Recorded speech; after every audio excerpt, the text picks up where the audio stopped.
अस्सलाम वालेकुम प्यारे बच्चों। तो आज हम छठी जमात के उर्दू मजमून का सबक नंबर 2 हजरत उमर फारूक रजी अल्लाह ताला अन्हु पढ़ने जा रहे हैं। तो आइए पहली बात से शुरू करते हैं।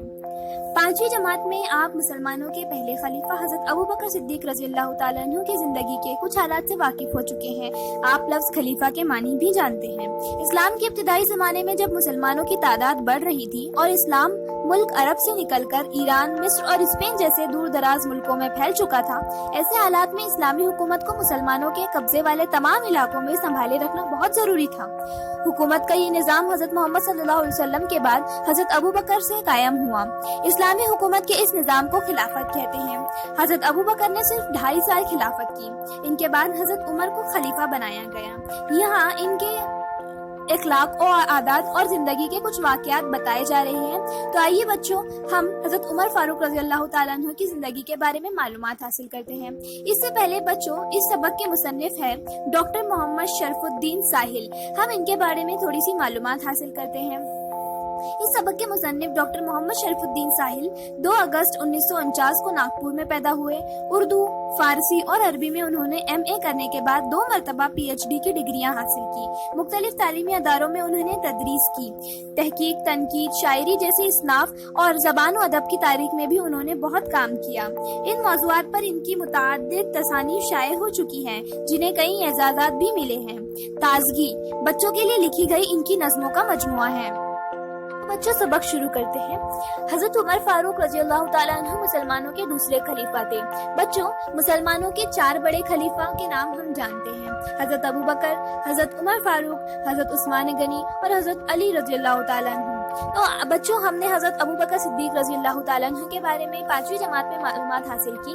अब हम मुसलमानों के दूसरे खलीफा हजरत उमर फारूक के बारे में मालूमात हासिल करते हैं। इनके वालिद का नाम खत्ताब था। इनकी पैदाइश ईस्वी 583 में मक्का में हुई। उन्होंने पहलवानी और शहसवारी के फनून में महारत हासिल की और पढ़ना लिखना भी सीखा। बच्चों, हजरत उमर ने पढ़ने लिखने के साथ साथ शहसवारी यानी घोड़े की सवारी और पहलवानी में भी महारत हासिल की। हजरत उमर रजी अल्लाह ताला अन्हु तिजारत करते थे। तिजारत के सिलसिलों में उन्होंने दूर दराज के सफर किए और दौलत कमाने के अलावा इल्म और तजुर्बा भी हासिल किया। हजरत उमर रज़ी अल्लाह ताला अन्हु का शुमार अरब के सरदारों में होता था। शुरू में अरब के दूसरे सरदारों की तरह उन्होंने भी इस्लाम की दावत को कबूल नहीं किया, बल्कि इसकी शदीद मुखालिफत की। लेकिन अल्लाह ने हजरत उमर रज़ी अल्लाह ताला अन्हु के दिल को फेर दिया, यानी उनके ख्यालात को बदल दिया। चुनांचे हजरत मोहम्मद सल्लल्लाहु अलैहि वसल्लम की खिदमत में हाजिर होकर उन्होंने इस्लाम कबूल कर लिया। जब दुश्मनों का जुल्म सितम हद से बढ़ गया तो अल्लाह के रसूल सल्लल्लाहु अलैहि वसल्लम ने हिजरत का हुक्म दिया। हजरत उमर रज़ी अल्लाह ताला अन्हु ने एलानिया मक्के से मदीना हिजरत की। बच्चों, पहले हजरत उमर रज़ी अल्लाह ताला अन्हु ने इस्लाम कबूल नहीं किया था। वो भी दूसरे सरदारों की तरह इस्लाम की मुमानियत करते थे, लेकिन अल्लाह ने इनके दिल को फेर दिया, इनके ख्यालात को बदल दिया और इनके दिल में इस्लाम के लिए हिदायत पैदा कर दी। इसीलिए जब उन्होंने आप सल्लल्लाहु अलैहि वसल्लम के पास आकर इस्लाम कबूल कर लिया और मुसलमानों का साथ देने लगे। फिर जब जुल्म हद से ज्यादा बढ़ गया तो उन्होंने मक्का से मदीना हिजरत की। हजरत उमर फारूक ने मदीने में भी हजरत मोहम्मद सल्लल्लाहु अलैहि वसल्लम का हर मौके पर साथ दिया और इस्लाम की हिफाजत के लिए तन मन धन की बाजी लगा दी। हजरत अबू बकर सिद्दीक की वफात के बाद हजरत उमर रज़ी अल्लाह ताला अन्हु खलीफा बने। हजरत उमर की खिलाफत की मुद्दत 10 बरस 6 महीने और 4 दिन है।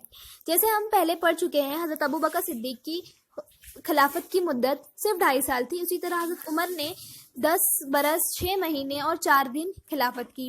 इनकी खिलाफत के दौर में इस्लामी हुकूमत बहुत वसी हो गई थी, यानी बहुत फैल चुकी थी। इतनी बड़ी हुकूमत को संभालने के लिए उन्होंने एक बाकायदा निज़ाम कायम किया। मफतूहा मुल्कों को सूबों में तकसीम करके हर सूबे के इंतजाम और निगरानी के लिए एक आमिल मुकर्रर किया।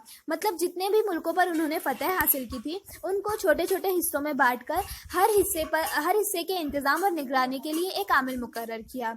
बैतुल माल, अदालत, आबपाशी, फौज और पुलिस के महकमे कायम किए। शहर आबाद करवाए, नहरें खुदवाई, मेहमान खाने तामीर करवाए, फौजी छावनियां बनवाई, जेल खाने बनवाए, मर्दम शुमारी करवाई और मकातिब कायम किए।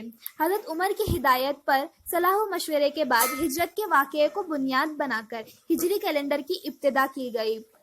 बच्चों, जब हजरत मोहम्मद सल्लल्लाहु अलैहि वसल्लम के हुक्म पर हजरत उमर फारूक ने मक्का से मदीना एलानिया ہجرت کی، اس واقعے کو بنیاد بنا کر ہجری کیلنڈر کی بنیاد کی گئی۔